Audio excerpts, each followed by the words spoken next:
Just this past week, the 2020 and 2021 adaptation of The Stand wrapped up.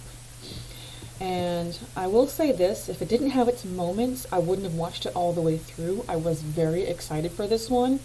Thought it was a great idea to take a story that covers such an expansive time and so many different people before and after the collapse of civilization and draw it out over several episodes, maybe even several seasons.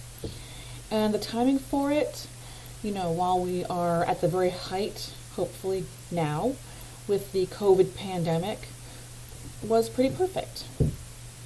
But there were more misses than hits when it comes to this book to miniseries adaptation. I'll start with the hits. What they got actually... Fuck! That happens. I'll deal with it. Anyway, they covered accurately how Nadine was destined to be Randall Flagg's bride when she and some childhood friends were messing around with a Ouija board and the planchette spelled out his marriage proposal right there on the Ouija board. They also remembered to include Rita Blakemore, who was Larry's short-lived traveling companion out of New York.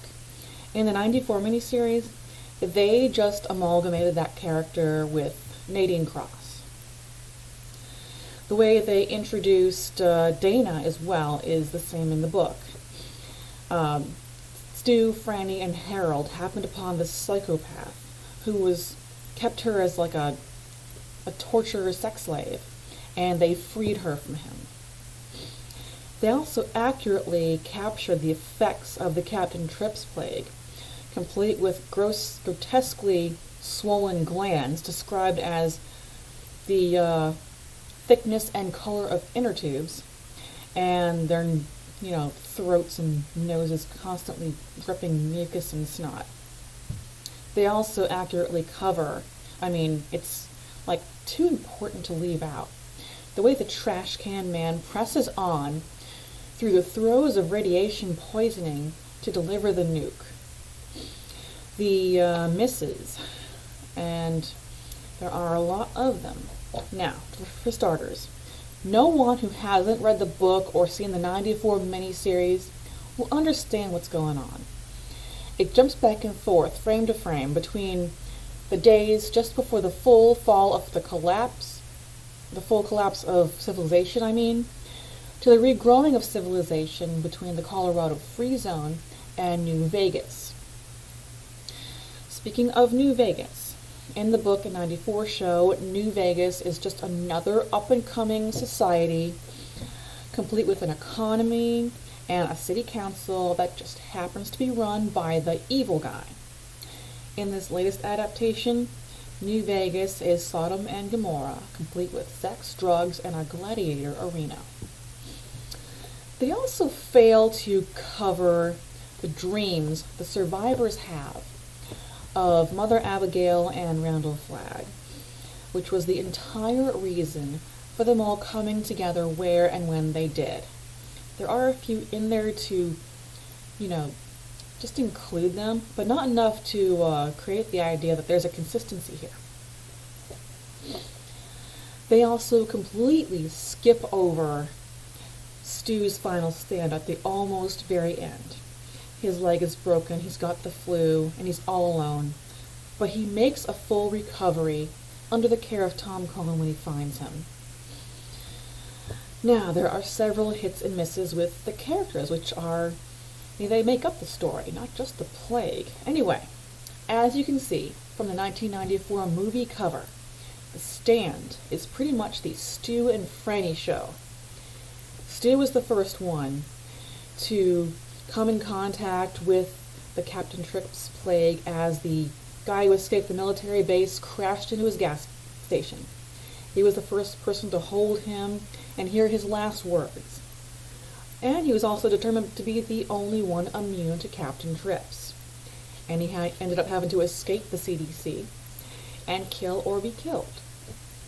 And Franny was the mother of the first person to get over Captain Trips.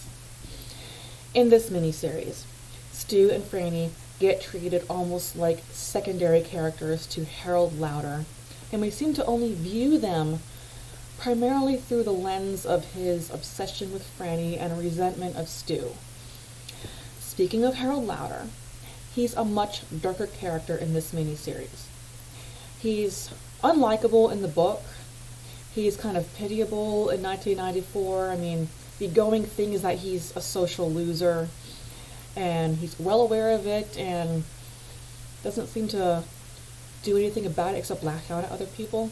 Anyway, it seems like in this miniseries he's the most central character because most episodes focus on him and how he turns on everyone for not seeming to appreciate him enough. I've already covered Nadine a little bit. It is pretty accurate how they cover her from book to this miniseries, that she's this, a school teacher, and she came across Larry while she was protecting the feral boy Joe, and she's also Flag's chosen one, and she realizes it, a little bit too late. But in this one, she doesn't seem as traumatized after finding out that she is destined to be the wife of a demon. Unlike in 1994, she really does look traumatized. Larry is pretty accurate, even though they kind of race-flipped him, which doesn't make much of a difference, really. There is some gender bending and race-flipping in this miniseries. Anyway, Larry. He's pretty much the same between book, movie, miniseries, because he's the one who comes to realize his own selflessness in this story. And on a side note, they mostly left out his hit song.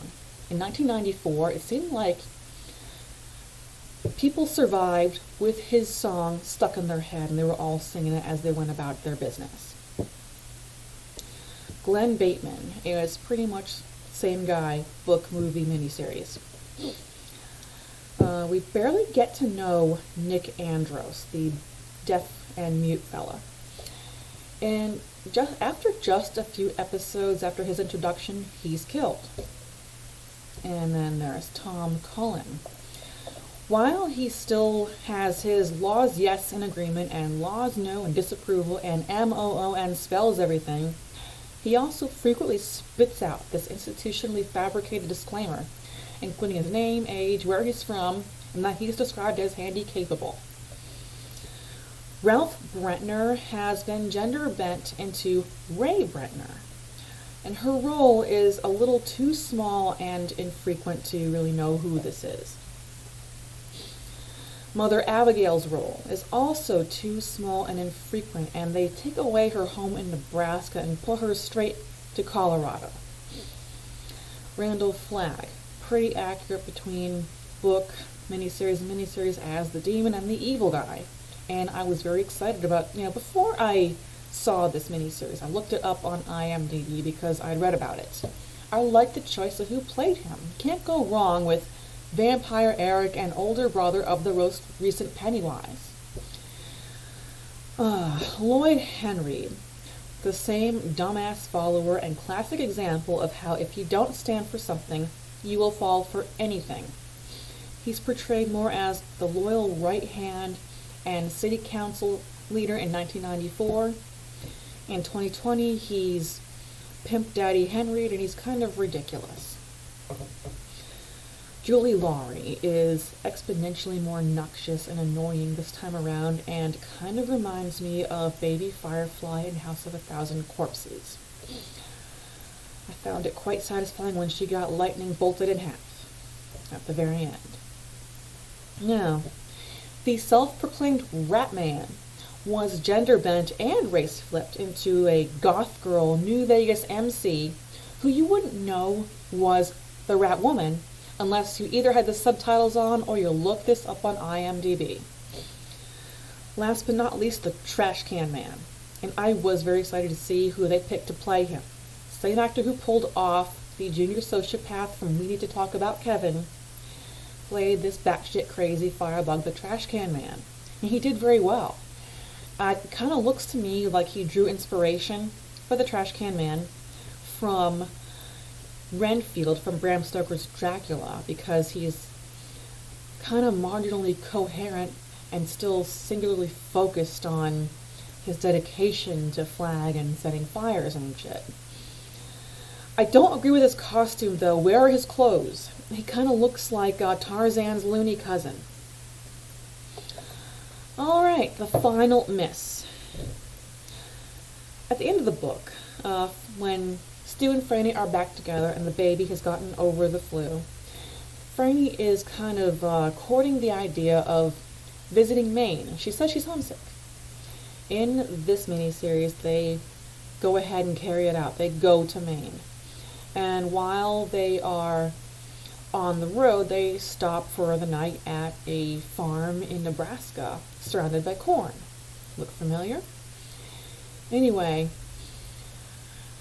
Franny falls into a well, and in her unconsciousness confronts Flag. She makes her stand and runs headlong into Mother Abigail in her dream before she wakes up.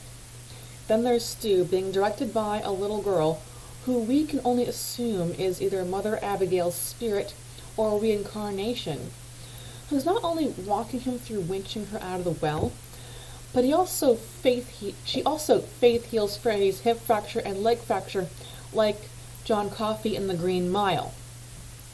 And then they make it off to Maine, and this miniseries caps off with Randall Flagg demanding a group of indigenous people worship him, and he's wearing just his cowboy boots.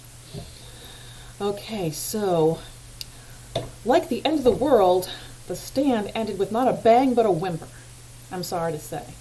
But still, I maintain that if it didn't have its moments, I wouldn't have watched it all the way through. Alright, I've made my stand, I've spoken my piece. I thank you for watching, and see you back next week for Silent Hill. Don't forget to like and subscribe, and see you next time.